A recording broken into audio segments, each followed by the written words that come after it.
The 54th edition of Summerfair returns to Coney Island after a one-year virtual event. Jayne Utter is managing director of the event, going to be held June 4 through 6. Jayne, hi, how are you? Good morning, I'm fine. You have to be thrilled that you're going to be back in person this year for Summerfair and at a place where everybody is familiar with out of Coney Island. I'm not sure if we're more excited or if the artists are more excited. Everybody is just can't wait until the June 4th date to start this fair.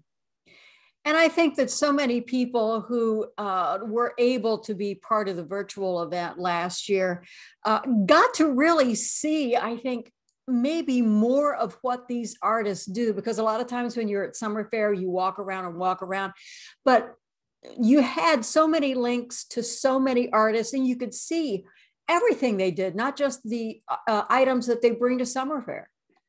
Right. It's the hours that they put into this and the thought that they put behind each individual piece. And that's why Summerfair is so great, because you're buying a piece that nobody else is going to have. So let us talk about what's been going on over this last year. Of course, as I said, Summerfair had to go virtual with just about everybody else last year. So tell us the process of planning for this year, because as we know, things changed regularly. At a moment's notice, regulations changed. You weren't sure whether you even would have an event this year. So talk a little bit about the process of planning for this year's Summerfair.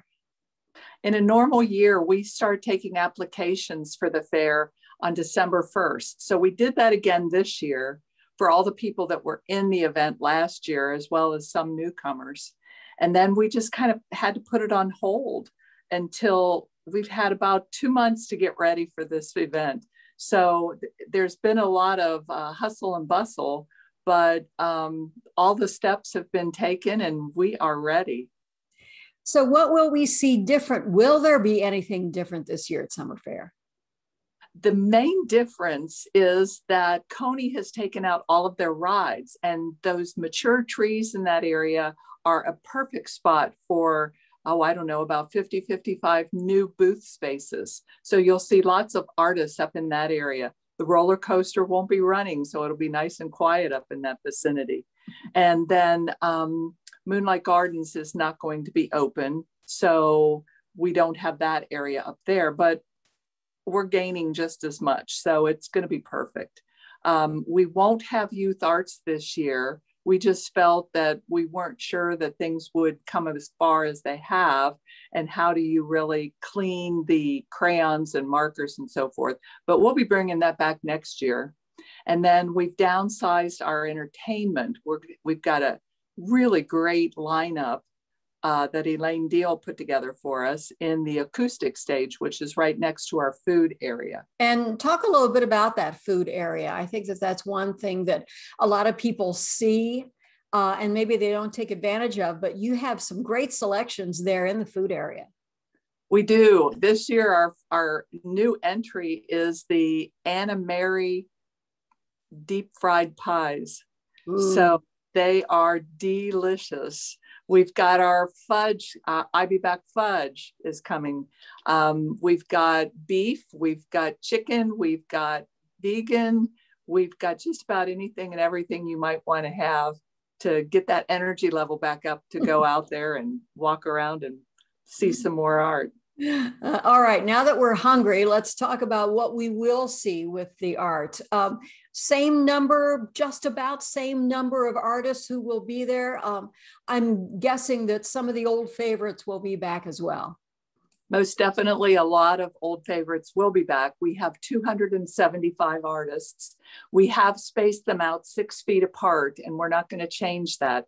We want people to feel comfortable being there. You know, everything is new with the no masks and so forth. If you want to wear your mask, we're going to let you wear your mask. We've got these people separated, so we're not going to be all scrunched together. It will be very comfortable, I do believe. And speaking of old favorites, you still have the merchandise for Summerfair. You have the poster for Summerfair.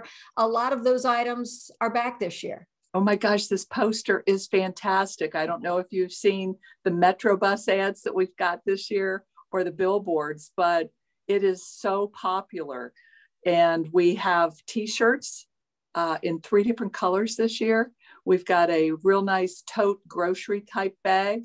So we've got our merchandise. We are ready to go.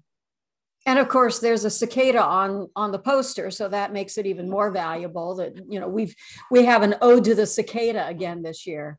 Really, we invited an extra billion people or insects to come visit us.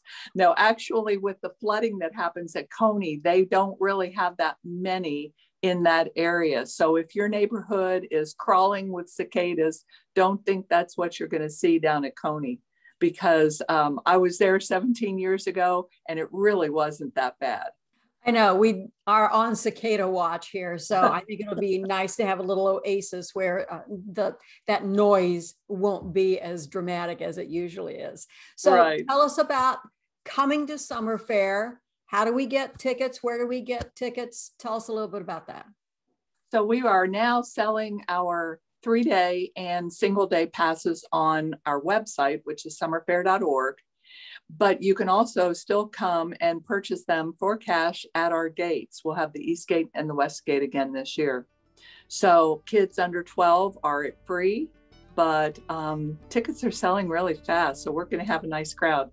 And I think that everyone is just so thankful that we can all get back together again in person and see some of these amazing creations of the artists that you bring in every year. Jayne Utter, the managing director of Summerfair. Summerfair returning to Coney Island June 4th through 6th. We cannot wait. Jayne, thank you so much for being with us. Thank you very much for talking with us.